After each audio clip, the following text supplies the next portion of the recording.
This is a shoplifter at work, stealing books. He's being secretly videotaped.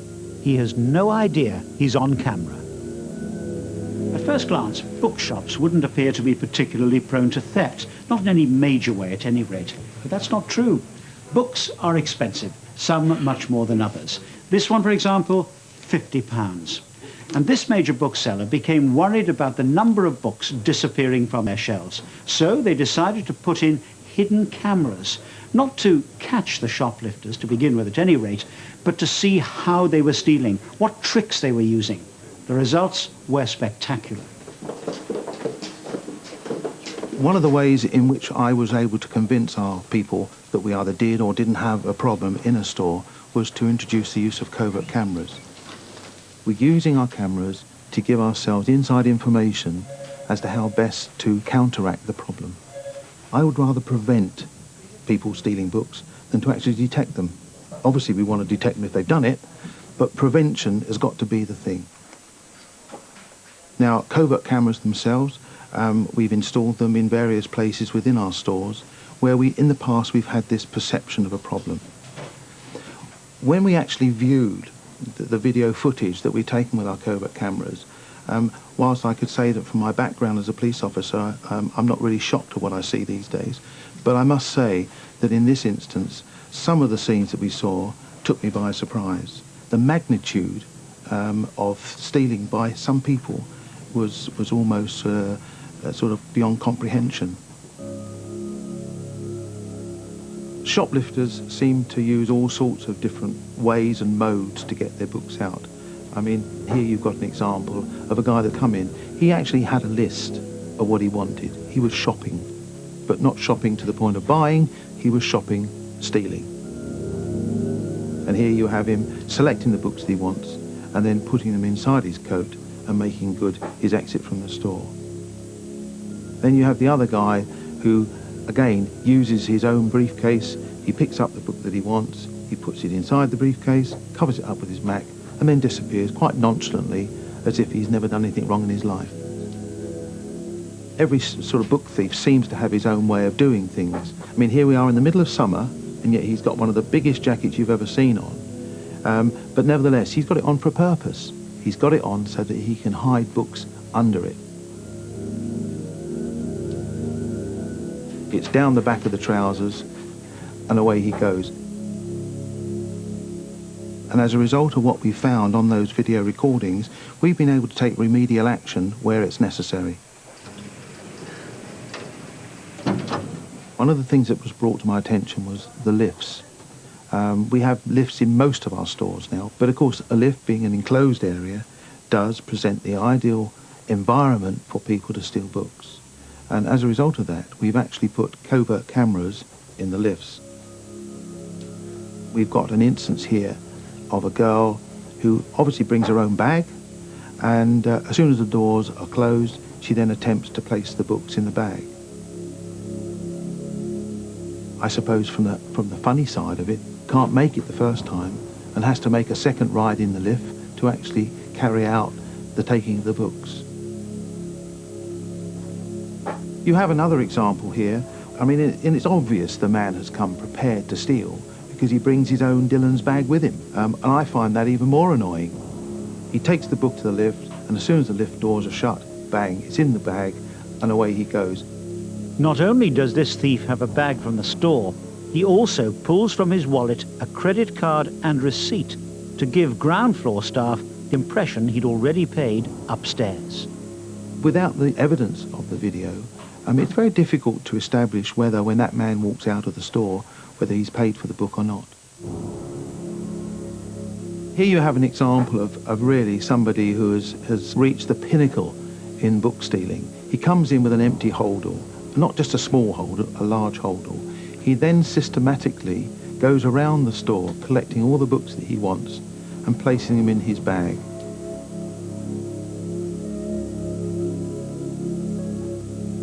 I think this particular footage would take the prize for being the most audacious. He's got people round him, there are people busily buying books, and yet he gets down on his knees, he opens his bag and basically clears the whole shelf of books.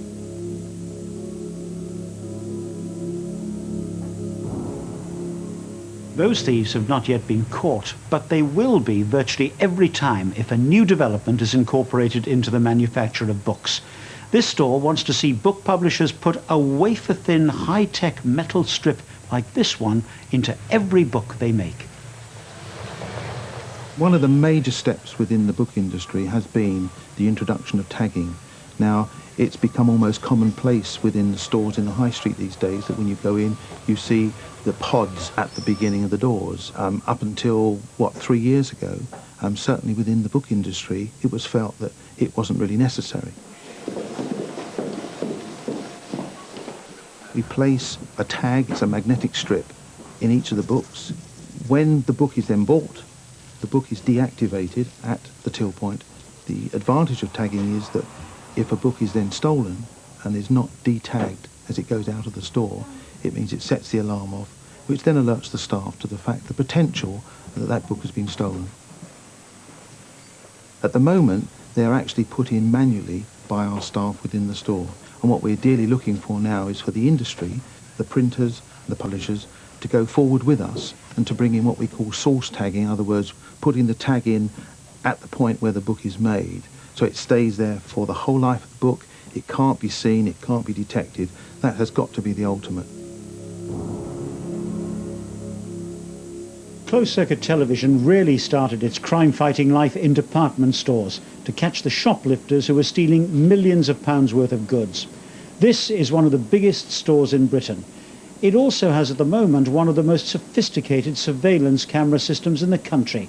154 cameras outside and in, which can pan and tilt and zoom at the whim of the operator. Hang on, we're getting them on camera now. We got them on camera, Steve. They are acting very suspicious and she's not at all happy with them. CCTV now is very much in the forefront of our battle against problems that occur in the store. We have permanent operators on the CCTV system that are in the main monitoring areas on the shop floor, all of the shop floor areas, concentrating with specific reference to certain areas where there may be losses occurring more so than in other areas. All the cameras are controlled from this room. 2 security officers keep watch at all times, on the lookout for suspicious characters and things out of the ordinary. Looks like a school kid. Harris going in towards costume jewellery area. Shall we go re-enter? Yeah, Steve, I'm in costume jewellery now. They're all trained as to what to look for, be it person's mannerisms, and that could be body language, where they're actually looking, whether they're spending more time observing the staff and customers in the area rather than the product that's in front of them on display. Probably alongside the Matten and Webb. Well, no, it's not Matten and Webb anymore, is it? Well, I don't know what you mean. He's looking though. Not yet, but he's all eyes. He's all eyes. Where's he, look? It's gone around. Yeah, a lot of it is in their eye movements. They tend to look around. They look if people are watching them rather than looking at the items for sale, which you would do if you're a customer. Right, he's heading back towards Christian Dior area. Towards me? Yeah. Normally we would have 2 people operating that system. So you'd have one person setting up the cameras while the next person observes the suspect or suspects. So whatever area they're going to walk into next, that camera will actually be set on that specific area. So there's actually continuity throughout the whole footage. He's on a mission, isn't he? Look. Yeah. The suspected shoplifter, who's a teenager, somehow manages to steal without being caught on camera. Now he tries to get away, but the store detectives are already outside. Where they go? Oh, bring him back in through 30 Yeah. Can we tell them to There he is. bring them across here? Bring them across here. The cap fits. Take it. I put 64 up. Right, the young lad that you've seen there on the camera, we've watched him walk around in the men's accessories area. He's selected that green cap which he's wearing. He's walked around on the ground floor and exited the store without paying for it. He's been stopped outside by 2 store detectives and brought back into the store. He's been arrested for theft. He'll be brought into an interview room where he'll be spoken to by a member of management and they will decide whether to call the police. He was in the men's aftershave section, which is a very high value area. And for a juvenile to be in that area, it's very suspicious. I mean, merchandise in there will probably cost about £58 upwards. So that's what drew my attention to him. I didn't think he had £58 on him. Plus he was flicking his eyes around, looking at members of staff in the area. Because where he went, the cameras couldn't go. So he was kept in contact by the store detectives. He's being asked to open his bag, basically to see if he's got any other items which he might have taken from the store before we started observation on him. If there is sufficient evidence there to warrant calling the police, then we will do. However, we do have the power to actually caution on the premises. The young lad we've just arrested and cautioned is, he's 13 years old, and after having a little chat with him, he's informed us that he owes some money to some school friends, and he thought by stealing the hat he could offer that or he could sell it. He's very frightened. Obviously, being his age, he's underage, so it's part of our responsibility to call the police, the fact that he's committed theft and also he's underage. So what will happen now is his parents will be contacted, obviously, by the police, and we'll hand it over to the police for them to deal with. Hopefully, you know, by having a chat with him, we tell him how we've seen him. We seen him the minute he came in from the store. We picked him up on the cameras. We had an officer down there watching him. So, you know, in the hope that he's going to go back and pass all this information on to some of his school friends. Involving the police and cautioning can be a good deterrent. I see one male, about 20-25, wearing a blue jacket. Keep a discreet observation and I'll get a unit to you, over. The cameras are now after another shoplifter. Store detectives have spotted a man they believe has stolen some jeans. Got him. Right, where is he now? Carpets. In carpets. By the eastern escalator. He's got a pair of jeans, yeah. Yeah, in his hand. 6 stairs. Six stairs. Want me out there? Yes, go then, go. 07. Cheers. The sister, Lenny straight away outside 6 stairs, got an IC1 male with a blue coloured jacket on, motif on the back, just entered onto 6 stairs with a pair of jeans, over. Control. You got a location for Lenny? Yeah, stand down, Root, stand down. He's arrested the chap. He's on his way back to the waiting room by the staff entrance. Rudy's there now. Yeah, received. What happened was we had a call from a uniform officer on the floor. He'd spotted a gentleman pick up a pair of jeans from the men's designer room and then walk off, leaving that area. We picked the gentleman up on camera. He walked through into the carpet department, still holding the jeans, and made his way into a fire exit, stairs leading out of the building. He went down to the ground floor. We sent store detectives round to the outside where they apprehended the suspect. He was then brought back into the store and he'll be interviewed. This camera system can even print out its own colour pictures of those the operators feel should be put into the store's file for persistent shoplifters. People who come back time and time again believing they can beat the cameras. That's him. Main doors. Yeah. Yeah. Suspect's just gone in 5 door, 35 camera. Right, suspect's just gone back in via 5 door. What's his description? Quick description. IC1 male, short cropped hair, Black 3/4 jeans. length, off-white I see one male, black hair, Is that 3/4 length, off-white coat. off-white coat. Just coming through 5 door. Tomorrow. no, coming back here now. Yeah, I got him. Have you still got him? Yeah. Okay. He's gone up to 235. Going back to 5 Door door. 5. Going back to 5 door. Yeah. Are you still with him, Got Steve? It's going back to 5 door. Where is he? Going out 5 door. What actually happened is a known suspect who had been previously arrested here before was recognised as entering the store and being active on the shop floor. Consequently, we sent down one of our units to take up observation. Unfortunately, this suspect became aware that he was being observed and decided to leave the store. He's on the platform of the bus. What we will be doing once we've identified that person is we'll actually follow them on camera as far up Oxford Street as need be. He's going to jump off and come back in, isn't he? This suspect played a bit of a game of cat and mouse with us, entering the store and exiting again on several occasions, and obviously boarding a bus as well on more than one occasion. If you can go up 7 entrance and walk up. Under those circumstances, we'd make our presence known to them and basically wait until they leave the store and are on their way up Oxford Street before we'd actually class it as being a stand down, and our staff could return to normal duty. So number 13. Yes, Andrew, upstairs on the number 13 bus. Yeah, they just stopped outside 7 door on the number 13 bus and on top deck, looking out of the window. Can you go to men's bar straight away, known suspects, and see John There he Gull? is. Just under 3 hours later, the man in the white coat is back and is picked up by the cameras again. The one from the bus outside that you recognise, he's downstairs in the cook shop. Here, somewhere. Can you approach him and ask him to leave the store, please? You'll get him on that extension. What you tend to find with people who have been detained in the store before, they will know our staff just as much as we will be able to recognise them. Right. And it could be viewed as being a distraction as well, whilst possibly a colleague could be elsewhere in the store of this particular suspect and possibly concealing items themselves. Where's he going? 5 door.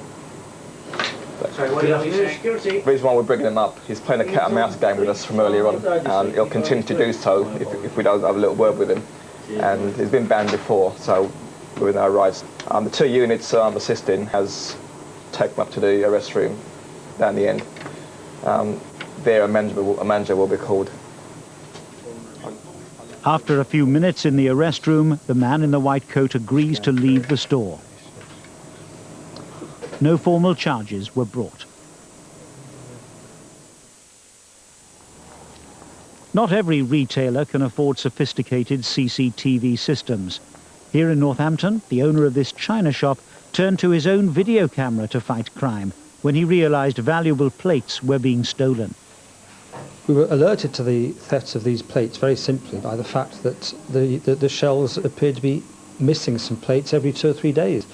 And we thought it was high time we did something about it. So I brought in my family camcorder from home and we set it up discreetly amongst some boxes and pointed the camera at the particular part of the shop where the plates were being stolen from and hoped that we'd be able to catch the individual in the act. We were eventually able to catch her when, after a week or 2 of the camcorder being set up, I noticed some plates had gone again, wound back the tape till we saw her coming in on camera and stealing the plates. She'd got on a bulky coat with some specially made large pockets inside, and she was putting the plates 2 or 3 at a time into these pockets. We then notified the police, who came round straight away and were able to identify her immediately. Once she was confronted with the video evidence, she admitted her guilt straight away. She was convicted, found guilty, and spent some time in prison. We now have extra security in place. We have more and more of our goods behind glass. We also have a fully functioning closed-circuit television system. Having a CCTV system in the shop has been a tremendous help against crime because the evidence it produces is admissible in court, and there's been more than one occasion where we've been able to effect a prosecution. And obviously the image produced by this kind of system is going to be of greater clarity than from a camcorder.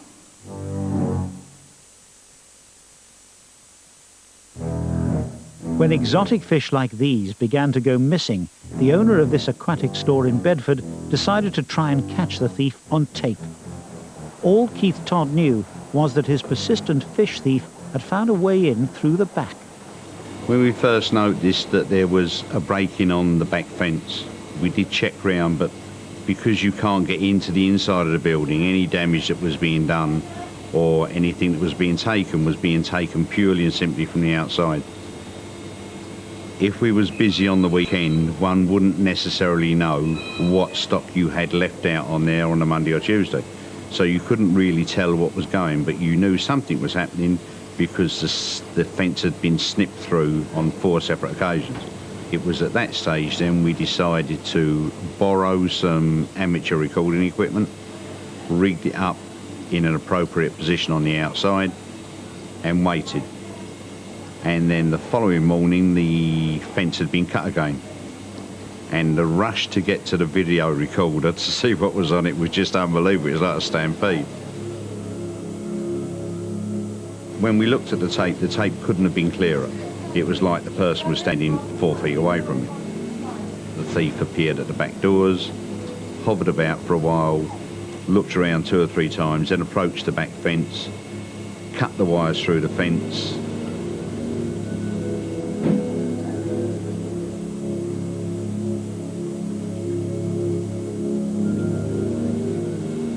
He had made a couple of decoy trips to have a look round to see if there was anyone else about before he entered into the shop. He then took a landing net, a fish catching net, out of his boot.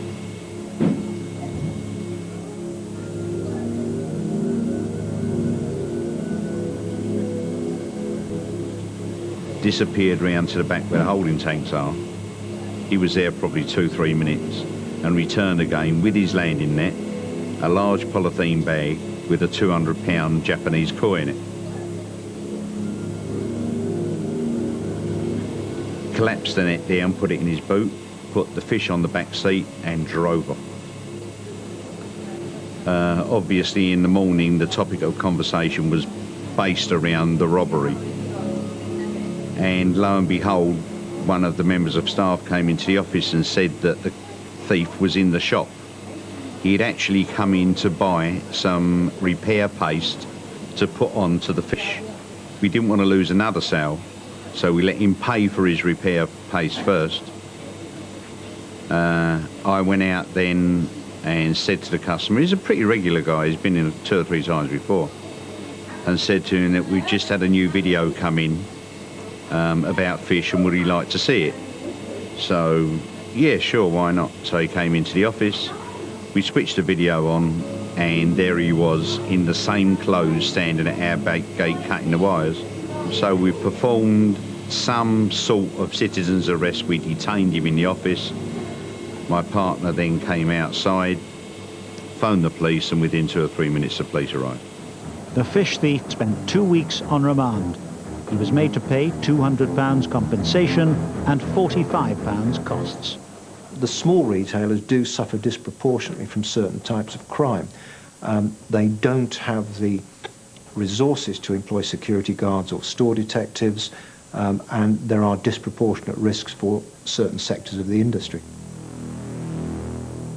Off licenses have an 11% probability of being robbed during any 1 year, and that is an extremely high risk if you're a small off license. The main cause of violence to retail staff is caused by retailers themselves trying to prevent theft from their premises, and 59% of violence is caused by apprehending customers. In terms of actual physical violence against retailers, there has been a small decline from 12,000 cases to something like 11,500 in our latest survey. It's very small, but it's welcome. But on the reverse side of that, cases of abuse and of verbal violence and intimidation have increased in both those categories. So there's still a great deal of threat in what I would imagine most people feel is a fairly peaceful occupation, which is just serving people in shops. CCTV is no longer the only electronic anti-crime measure in shopping centres. Closed-circuit radio links the shops in this Cardiff precinct. Each retailer has a two-way walkie-talkie set. The police have them too. Yeah, no, could you give us an update regarding that? He's a known shoplifter and has been known to get violent, shown a knife on occasions. Thanks, got that. If somebody's done something, i.e. they've stolen a garment, that's the first thing that you get told, that there has been an incident. Then a description comes out over the air to let the individuals know who they are and what they look like, and immediately then we're given their locations, so you know then whether they're going to be coming your way or whether they're totally on the outskirts of town, and that particular incident is going to be nothing to do with you. You can pick up if there are any shoplifters in other stores. The other stores will say we have a shoplifter, give a description. It will come over on our radio so we can keep an eye out. Also, if we've got any trouble in here, we can call for backup, either from other security guards or from the police themselves. All right, no problem. See you later, Kate. See you. Basically, you've got to keep it on you at all times. You've basically got 3 buttons here. That button there is the one you press when you want to speak to someone. You just press it in and then talk into it. The very top button is the panic button. So you don't hear anything on here, but if I press the button, all other shops would have my name coming up and an alarm going off, so you hear it quite loudly. It makes no sound here, so no one knows that you've called for backup. I've been on the radio net since its inception. We've developed the system over a period of 2 years, or 18 months. And we're now basically develop our relationship with the stores so that we share information. We've had situations where, if you like, I've had a would-be known villain stood right next to me, and as the descriptions come over air, it's described that person. So you're able to just give eye-to-eye contact, and basically you're telling the person won't bother, because everybody's on to you. You're best going home and forgetting it for the day. It reduced our reported crime with regards to theft from stores, shoplifting by 30%. If it carries on that way, we've got to keep working hard at it, but it does, and it helps us enormously. I think it's one of the most effective and most cost-effective methods of crime prevention that we've come up with yet. It enables the police to intervene in events before they become serious, therefore actually saving police time and police resources. I think at the beginning police were perhaps suspicious that they were going to get called into everything and have to respond to everything. But I think the reverse is true. Once crime starts to be driven down by this, the police actually are the main beneficiaries along with the retailers.